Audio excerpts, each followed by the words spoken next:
Have you ever wondered how much tax you pay on cigarettes? I'm sure you're quite curious to know.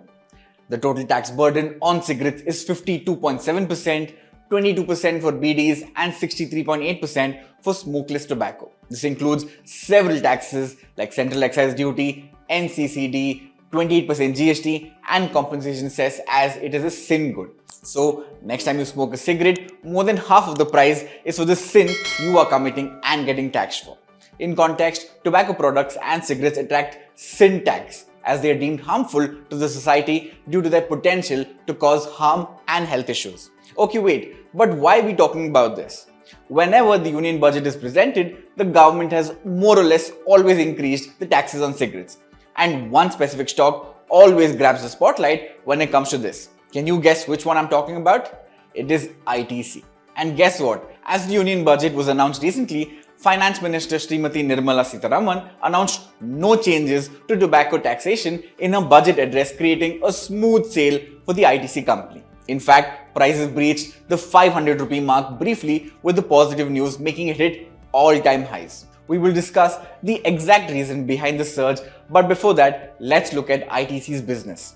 Established in 1910, ITC or Imperial Tobacco Company is India's largest cigarette manufacturer and seller in the country. After being solely into cigarettes for 6 decades, it finally decided to foray into other territories. As of today, ITC operates in 5 segments.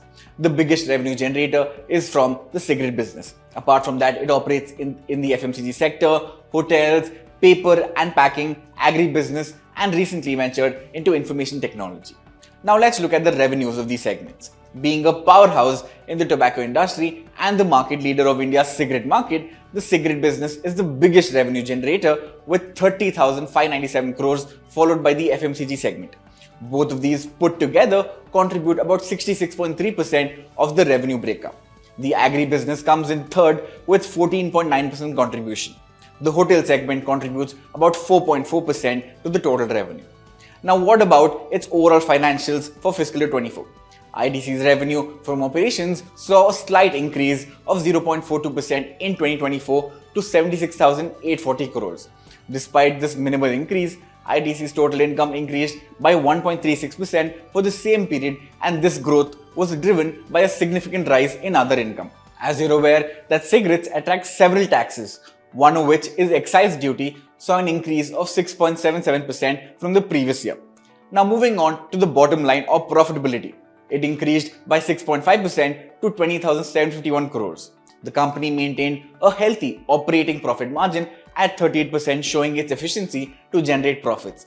Both basic and diluted EPS showed healthy growth, indicating improved shareholder returns. Overall, ITC demonstrated a decent financial performance and efficient cost management despite slight revenue challenges. Now coming back to the reason behind the surge in the share price of ITC.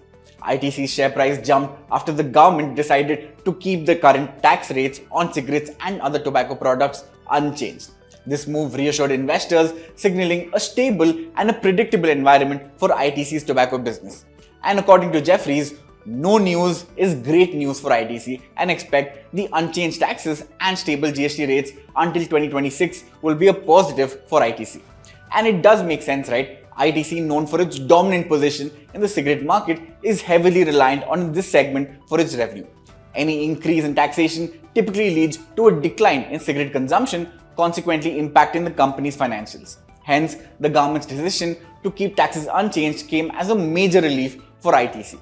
In fact, in the previous union budget of 2023, after 3 years, the government had increased the national calamity contingent duty by 16%, putting pressure on cigarette companies.